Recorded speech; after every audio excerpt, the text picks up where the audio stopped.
So whenever I would pray or ask for anything or ask for assistance or ask for guidance, asking God for anything, I would always make sure to add to that prayer that however he decides to answer, that he would do it in such a way that I wouldn't be able to take any of the credit. We say that it sounds good, but at the end of the day, deep down, what you really are hoping when you say something like that is that God kind of gives you the easier route to whatever you're asking for.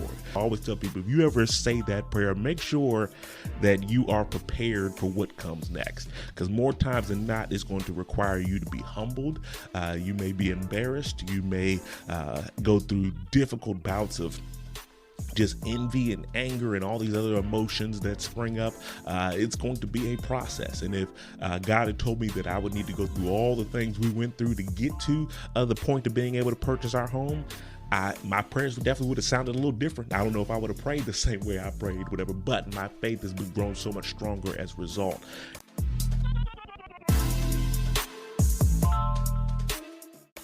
Welcome to the Home Goals Podcast, the ultimate guide for turning your home goals into a reality. I'm your host, Derek Thornton. Join us as we navigate the twists and turns of obtaining a home.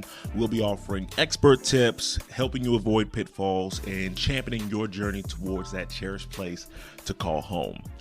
In honor of National Homeownership Month, I'm going to spend today's episode telling my personal home buying story.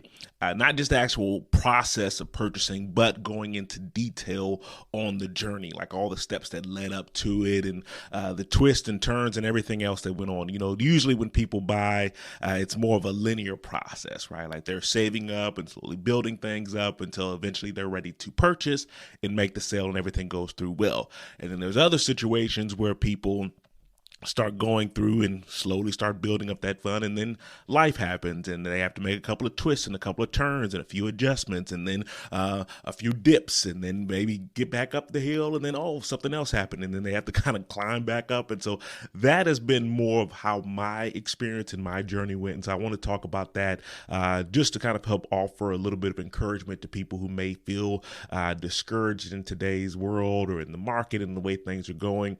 I don't have a ton of experience myself in just the current market, obviously, but I can definitely tell you what happened in my life and what I've seen happen with other clients and other homeowners and people who have been looking to buy. And so we're going to go a little bit more into detail on my story and how things landed with me. It definitely wasn't the way that I planned it to go. It wasn't the way that I expected, but more importantly, it all worked out in the end. And so I wanted to share a little bit how all of that process worked out for me.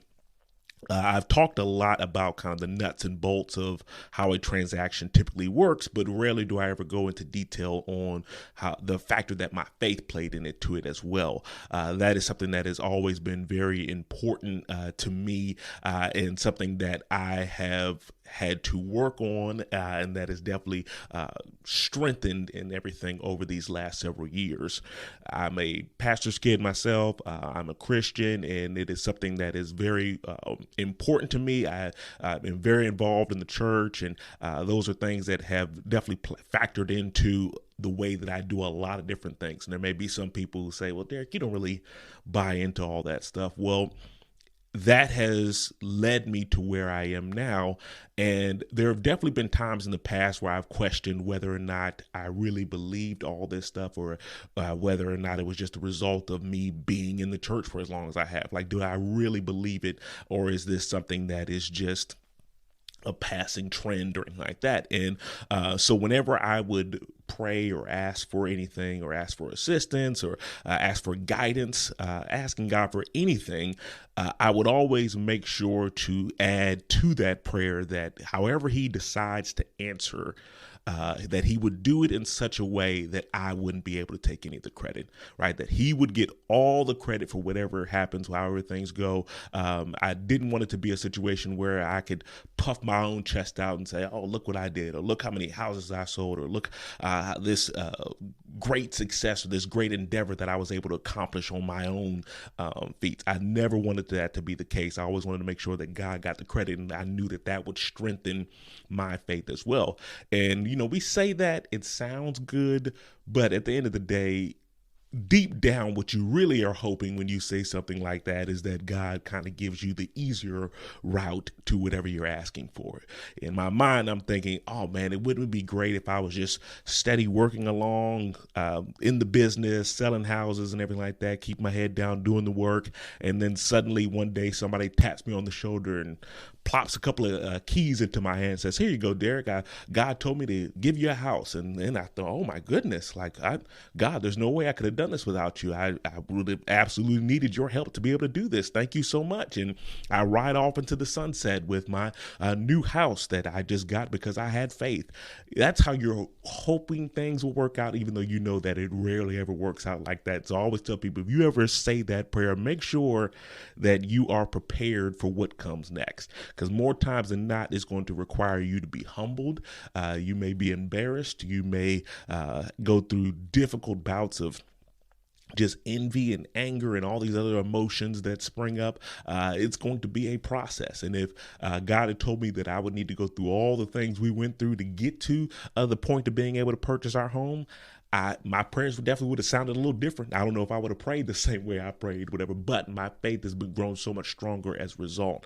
And so I just want to go into details. I'm not going to go into everything that transpired, but I want to give you an idea of kind of just how it all played out. And maybe you might find things that speak to your own personal story and the things that you've been doing, but just talking about how we got to the point of being in our home and being homeowners officially ourselves. So kind of going back to the start, I have to explain just how we were able to afford a house in the first place. I, as a realtor, am what's considered an independent contractor. Basically, realtors, we are in business for ourselves, which means that 100% of our income is commission based. So if you don't sell anything, you don't make anything, right? Which is part of the reason why 80% of the people who get in this business, they're gone within a couple of years, because it is very difficult to do something where you don't have any type of firm stability in place to help get you up and running. There's a lot of people who will usually try to get into the business part-time so that they can have additional funds on the side and stuff. But again, a lot of times there's some brokerages that won't even take you on if you're a part-time realtor, because they know that the likelihood of you being successful is a lot lower. And so it was something where I said, hey, if I'm going to do this, I'm going to go all in, and whatever happens, happens. So I jumped in full-time, had no other part-time job or anything like that. I said, I'm jumping into real estate all the way, and we'll see where this takes us. And it has been a wild ride. But I say all that to say that because we are independent contractors, we are not the ideal client or the ideal customer for a mortgage lender, right? So when mortgage lenders are looking at whether or not people will qualify for a loan, they want people who, one, have good credit, but two, more importantly, they want people who have very predictable incomes, right? Because then they can tell this person is very likely to be able to pay us back and pay us back on time. And they can see that very clearly. If you get paid X amount every 2 weeks like clockwork, they know, okay, we have a very good chance of getting our money from this person. Whereas with independent contractors, we could have 3 closings in a month and then not have anything for the next 3 to 4 months, right? It's very sporadic. Sometimes it's consistent. Sometimes it changes. It's based on the market in some cases. You just never know. There's so much more uncertainty with an independent contractor, with somebody who's in business for themselves. And so for a lot of mortgage originators, they're very scared to kind of approve us for a loan just because they don't know what our finances are going to be looking like on a day-to-day basis. And so one of the rules that they have in place to kind of help get an idea of whether or not you qualify for that loan is they will often take the 2 most recent years of your income and average those out, right? And so they'll say, hey, if this person made, let's say $100,000 one year, and then they made, I don't know, 50,000 one year. That might be like an average of 75,000 for those 2 years. They want to have an average for the past 2 years to get an idea of what you typically would make. Ideally, they would like way more than that, but 2 years at a minimum is what they're looking at. And so in my mind, I'm already thinking like, okay, I need to have 2 years of consistent solid sales and income to be able to justify whatever house or I'm trying to qualify or whatever house I'm trying to purchase. And so as I'm getting into real estate and I'm starting out, I'm slowly building my sales up so that I can get my income up enough to make sure that that 2-year average is good enough. And when I was first starting out, it was a very slow, gradual process and everything like that. But I was kind of slowly building my way up. Like each year, I was incrementally getting a little bit better. And during that time, we weren't going crazy with like expenses or anything like that. We had a rental that we were renting. It was like a 2-bedroom apartment in North Raleigh. It was like, the building was like maybe 40 years old. It was one of those buildings where they never really make any upgrades or updates to it. They just put some stainless steel appliances in it and they say, hey, look, it's brand new. It's updated now.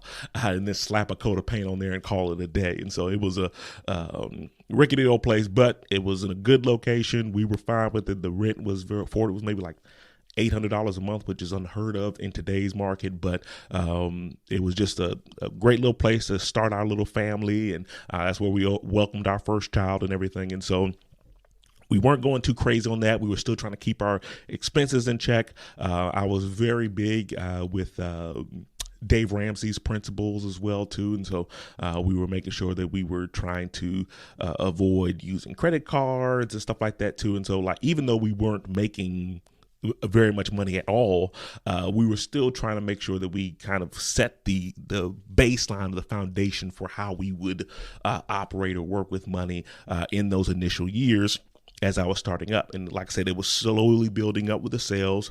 And then in 2018, it was just an incredible year. It was one of my best years. Everything that could fall into place just fell into place. I was getting referrals from other agents. I was getting those, we talked about like God just kind of dropping blessings out of the sky. That's what it felt like in 2018. Like things were just falling into place, like deals were happening from everywhere. Like all the work that I had been putting in the years prior, it was finally culminating in this wonderful year. And so things were just going smoothly. And I was like, oh man, this is great. Like I'm going to finally be in a position to where if I stay on this track in the next year or so, we should be ready to make our home purchase. Right. And so we're already starting to have those conversations and starting to look in there and everything's going great. So great, in fact, that I even started up like a little video series on the side where I was like, hey, I'm going to do like a little motivational faith series and kind of talk more about my faith. And things were going great with that and everything went well. And then I felt like it was really a opportunity where I needed to be tested and where I very much was tested, right? Because then 2019 came along and the bottom fell out, right? Like everything that could go wrong went wrong in 2019. Deals were falling apart left and right. Transactions just weren't working. I would have people who would start to work with me and then decide not to. Like I couldn't figure out what it was. I couldn't blame it on the market because all of my realtor friends were still doing very well that year. It was just everything that could go wrong went wrong that year. It was one of the worst years that I had in the business. And all while I'm still trying to do these like daily faith and motivational series, really hyping myself up and talking to myself more than anybody else because I needed that encouragement just as bad. But it was a very, very difficult year. I'm watching all of my all these other people go out and purchase homes. All of my realtor friends, they already have homes and they're making updates and upgrades and they're talking about kitchen renovations and all these cool things. And I'm like, I'm just trying to find a place. I don't even want any of those other options right there. And I was very angry and upset with God because I just wasn't sure why this was happening. I was like, I wasn't being extravagant with the way that I was handling money or anything like that. Like I was like, I just don't understand why this is happening to me, and took a very woe is me approach to things. And I just was in a very dark place. And during that time, like I said, I had to pick up side jobs to kind of help make ends meet. I was driving Uber at night and then showing houses by day. It was a difficult time, and we was all hands on deck. We were just trying to be firmly planted in survival mode. My wife took a job at the preschool because our kids had just started preschool, so she took a job working there to kind of help us out as well. And it was just a time where we were just truly like just holding on to each other, just trusting and praying to God the same prayers. Say, hey God, like I don't know what's going on, but we need to figure some things out, right? So all during that time, like I said, we're working, just trying to be in survival mode. At that point, we're not even like, oh, like, what if we get a house? Like that was put so far on the back burner. We were just like, how do we just make sure we have our bills paid and keep food on the table? That was our only thought and our only process during that entire ordeal. And then 2020 came along and business started to pick back up and started to get new leads and new business and things coming up, and the pandemic hit. And the wild thing about it is that while that was a very difficult time, right, mentally, it was tough on a lot of us. It was a challenging time. I missed a lot of people. I missed going to church. It was a difficult time. But business-wise, 2020 was an incredible year. 2020, like, is when things finally started to fall into place, and I started to see the fruit of all the work that had been put in. And so it was a wild time because the way that the mental condition that a lot of people had in 2020 was what I was experiencing in 2019. And so it was a very different feel in the way that things were switched and the way that people were feeling and stuff like that. But I started to take into account a lot of the lessons that we learned during that time in 2020. And we just continued to keep our heads down and just work and see what was out there. Now, during this time, like I said, even though we knew, okay, we're not ready to buy a house right now in 2020, we were still doing the research. I always tell people it is never, ever too early to prepare.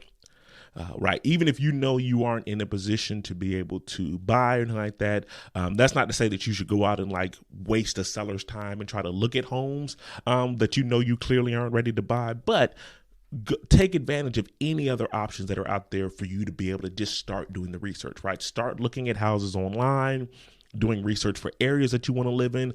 My wife and I, we would go to open houses. We would go to open door houses or properties that were listed through third-party vendors where it wasn't like you were inconveniencing someone to take a look at that house. Because that was another thing too. As a realtor, obviously I can set an appointment for any of these houses, but I didn't want to waste a seller's time by trying to go look at that house knowing full well I wasn't in a position to buy. And so I would only look at houses that were already vacant or something like that and just try to get a feel for it. But take advantage of whatever resources you can to do the research early on so that you know what you want. I always tell buyers, a lot of times you don't know what you don't like until you see it in person, right? And so there are some things that you don't like about a house that you don't even realize until you actually see it. And especially if you're buying a house with someone else, if you're married or if you're buying a house with someone else, whatever, that's just your partner, you want to make sure that both of you have a firm idea of what you want in a house, what it's going to require, what the costs are in that area. You want to have a good idea of all of that. You also want to know, okay, what are the competition is looking like, what the homes are selling for. You want to know all that information ahead of time. So when you are ready, you can just pull the trigger and you're not having to spend time weighing the pros and cons and going through all these other issues. Like, you're ready to move forward a lot faster than other people are and make an educated, smart decision because you've done your prep work, you've done your homework before you ever even got to that situation. That's one thing to keep in mind.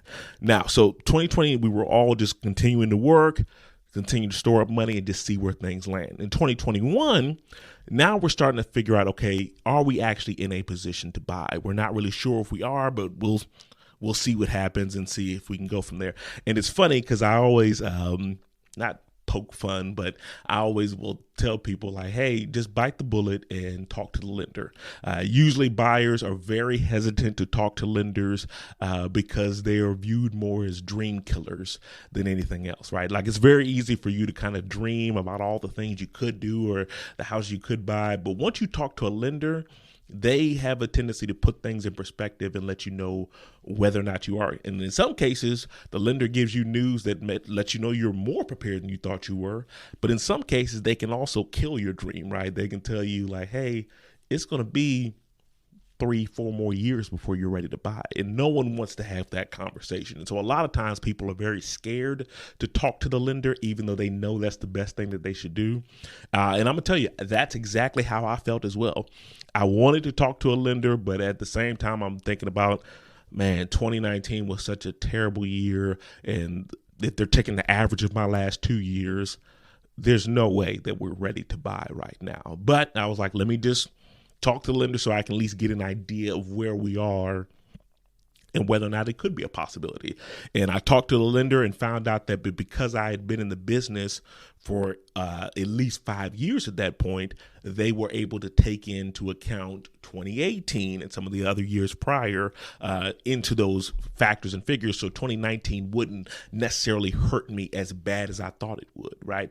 I would have never known that had I not gone to the lender. I'm in the business every day, so it would be very easy for me to just say, oh, there's no way that those numbers will work out, so I might as well just wait on the sidelines. And if I had done that, who knows how long I would have waited.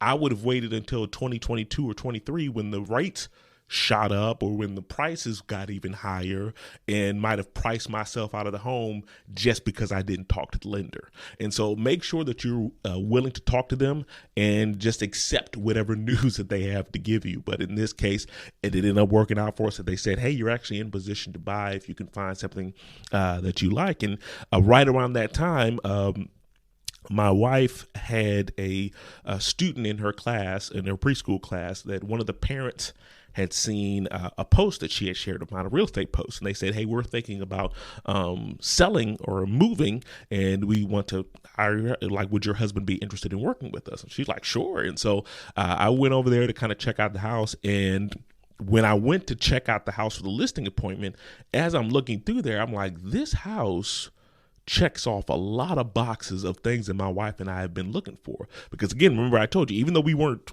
prepared to buy in the years prior, we had still been going out and looking at houses, figuring out what we liked and what we didn't like, right? This house had 4 bedrooms. It was a ranch home. It had an open layout so we could still see our kids, and no matter what room we were in the living or the kitchen. I had a fenced in backyard so the kids could go back there and play, which is an option that wasn't available in the townhouse that we were renting out. It was in a good neighborhood. It was in a location that was 5 minutes to the preschool, 5 minutes to where we wanted my son to go to school for kindergarten. It was 10 minutes from my parents' house. Like, everything about this house was just checking off so many of the boxes that we had in place. And it finally got to the point where I was like looking around. I was like, man, like, I'm thinking in the back of my mind, forget listing. I want to see if they'll like actually sell it to us. And I approached my wife. I told her about it. I said, this house actually looks great for us. And I was very, very nervous, but I asked the sellers, I said, hey, I can't promise you that I would offer you better than what you would get if you put the house on the open market. But like I said, I will run numbers and say, hey, here's what we would list for. Here's what houses are selling for over list in this area, and present that to them and see what they say. If you don't want to do that, fine. We'll just list your house as normal and go on about our business, and we'll keep looking. But if you are willing to sell to us, we would love the opportunity. And fortunately, it all worked out that they were wanting to sell to us. We wrote up the offer, and I still made it work out. And so there are some situations too where people buy houses that never even hit the market. Now, one thing I do warn you about is that in those situations, you do need to make sure that there is a level of trust. It requires a certain level of trust, even further than the traditional deal, because again, you are doing this trusting that both sides are going to do what they said and what they promised. But I made sure that I kept everything about that deal just like any other transaction, right? I gave them the typical money that they would get up front. I made sure we still went through all the inspections. We still signed all the paperwork like normal. Everything about that deal was still structured as if it was a normal traditional deal to make sure that everything was done on the up and up and everything. But it worked out beautifully. Like I said, we were able to get things to work out. And one of the cool things about that particular story is that they were moving to help plant a church. And as I said before, I'm a pastor's kid. The whole reason my family even moved to Raleigh in the first place was to plant a church. And so it was awesome that there was that connection there for us to be able to purchase a home from people who are going out to plant a church. And so that was just another cool thing as well. Most of the time in most deals, the seller doesn't really know much about the buyer, and the buyer doesn't know much about the seller, and you usually wanted to keep it that way. But that was a unique situation where we were able to kind of know where things were headed with them, and it was just awesome the way things all worked out in that process. And so the another reason I referenced that whole story and how that all came together is when I look back on things, if my wife had not started working at the preschool in 2019, we would have never we would have never interacted with the people who ultimately sold us the house, right? And so it's little things like that you begin to see very quickly, how God was kind of orchestrating things all along.